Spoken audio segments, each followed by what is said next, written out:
Powered by the Montana Television Network. This is the 10 o'clock news on Q2, Montana's news leader. Good evening and thanks for joining us tonight. I'm Russ Riesinger. Janelle has the night off. The number of coronavirus cases growing by the thousands just since this time last night. And that includes 4 new cases in Montana, 3 here in Yellowstone County. All 3 were people in their 20s, a woman and 2 men. A woman from Roosevelt County in her 70s also tested positive after international travel.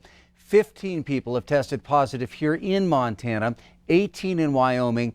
Nationwide, we are now up to 14,250 cases, resulting in 205 deaths.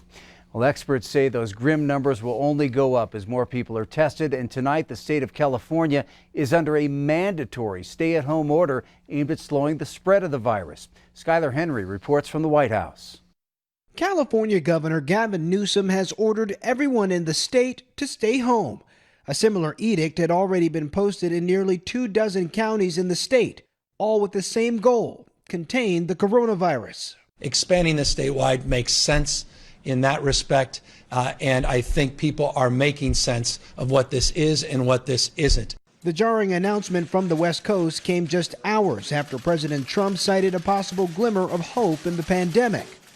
I think it could be a game changer. The president announced that 2 existing medications had been identified as potential COVID-19 treatments. One is an experimental Ebola drug. The other, hydroxychloroquine, was developed to treat malaria, but has been used as an arthritis medicine since the 1950s. It's been around for a long time, so we know that if things don't go as planned, it's not going to kill anybody. Both drugs are now being tested in clinical trials. If they're effective, Mr. Trump says they will be fast-tracked for FDA approval. Passengers in South are required to maintain a 1-meter distance. Optimism was in short supply elsewhere. The State Department issued a rare Level 4 advisory, telling U.S. citizens they should avoid traveling outside the country. Those already overseas are urged to return at once. The number of coronavirus deaths in Italy now surpasses the total in China, where the virus emerged late last year. Chinese authorities, meanwhile, reported no new infections on Thursday, the first time that's happened since the outbreak began. The federal response to the coronavirus crisis continues to be hampered by shortages of medical equipment and supplies. There's not enough testing available right now to meet demand.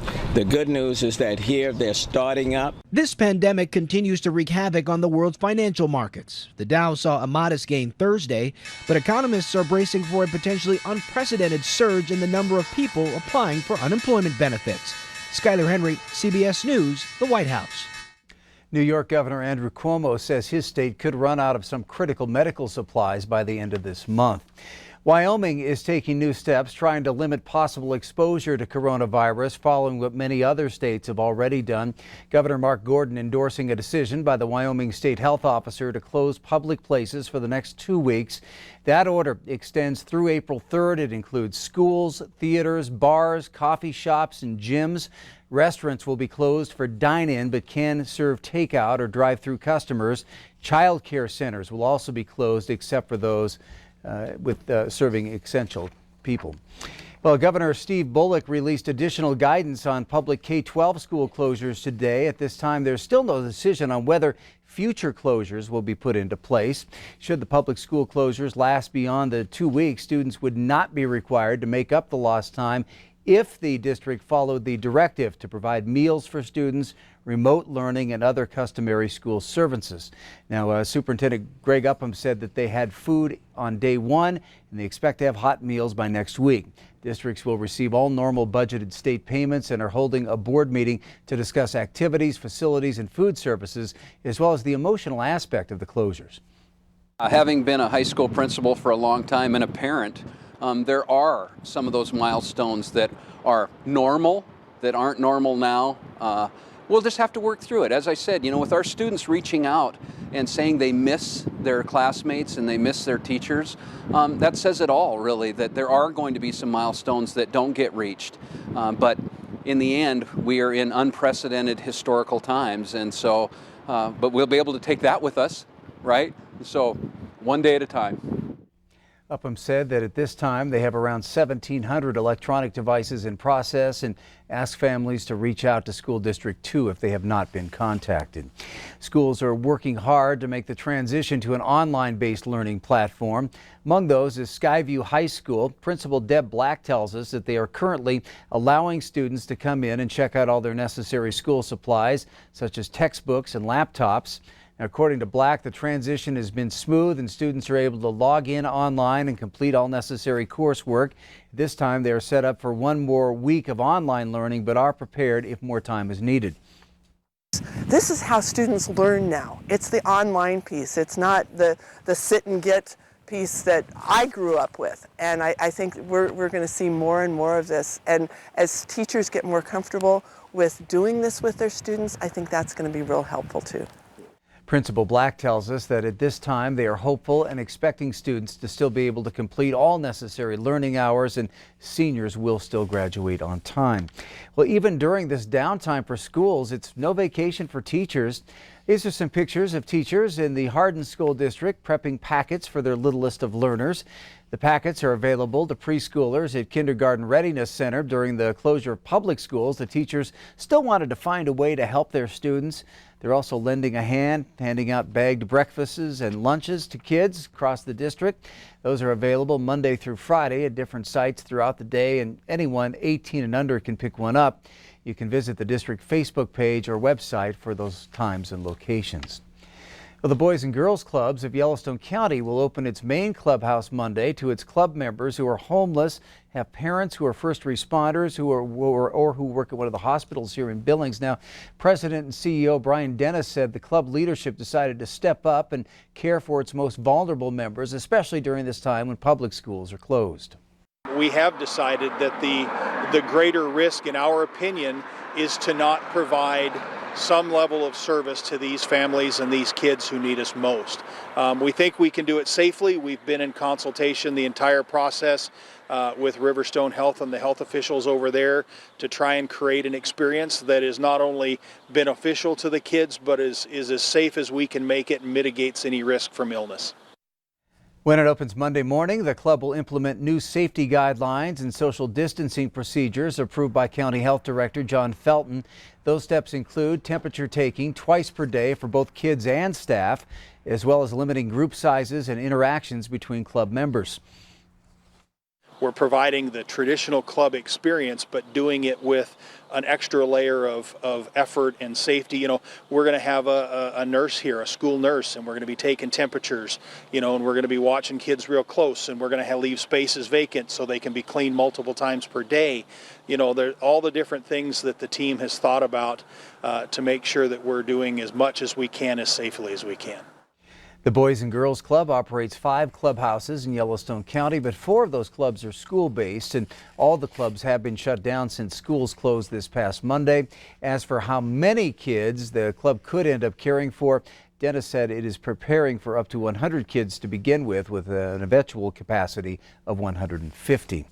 Well, some of our communities most vulnerable are at greater risk right now as the coronavirus crisis looms, and we're learning the nonprofits that support those in need are now reaching a critical capacity. Considering the coronavirus and the need to keep things safe and sanitary, there are some new rules at the Billings Food Bank.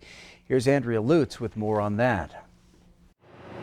Bundles of food positioned neatly in carts, ready to go out to those in need. The threat of the coronavirus is changing up the way everyone is doing things. It's different for us, but it's different for anybody in the country right now. Cheryl Shandy with the food bank says they've seen an increase as the economy remains uncertain. We're seeing all new clientele because of so many layoffs in the service industry, and other people are cutting back. So for now, clients are encouraged to remain outside of their car, form a line, and wait for a staff member to come get them. With the increase in food going out, those with the food bank say they're dipping into supplies at a faster rate. It's a challenging time for us because it's really not business as usual. At the Montana Rescue Mission, a major increase in people staying here up to 200 people a night. That is double what we had this time last year. Matt Lundgren says donations have come to a halt. Even in the last couple of weeks with the restaurants and bars closing and other employers laying people off, I think we're starting to see a real influx of people, and that's really stretching our resources to the limit. Stretching resources to the point that cupboards and food shelves are becoming increasingly bare. You know, when we're serving people, almost 200 people, 3 meals a day, you can realize how fast that goes. Both organizations say donations are needed now more than ever, asking anyone who can to give. And when it comes to those donations, cash is best. The Montana Rescue Mission relies on local partners for food, but store shelves everywhere aren't quite stocked. If they get cash, they can buy wholesale. So keep that in mind. Of course, they're looking for donations there. Also, Tumbleweed, a group that serves homeless youth, also seeing a growing need for food. Their team is actively responding to increasing demand while following all CDC COVID-19 safety standards. A few items that are needed: pasta and sauce, instant mashed potatoes, bread, canned tuna, canned chicken, veggies and fruits, most non-perishable food items. Now, Tumbleweed food box distribution and food donation drop-off is located at 505 North 24th. Food donation drop-off is Monday through Friday from 1 until 3 p.m. Food box pickup each weekday is from 9 a.m. until 11 a.m. And there are some specific guidelines to follow. To have any of your questions answered, you can call 406-259-2558. And if any of the pickup or drop-off times do not work for you, Tumbleweed will try to help you out with that. Family Services is also seeing an increased need. And join us tomorrow on Montana This Morning for more information on how you can help. Well, this is certainly a challenging time for grown-ups and confusing time for many of our young people. But there's an 11-year-old girl in ARLEE who is doing something unique and beautiful. And we wanted to show that to you here. For the past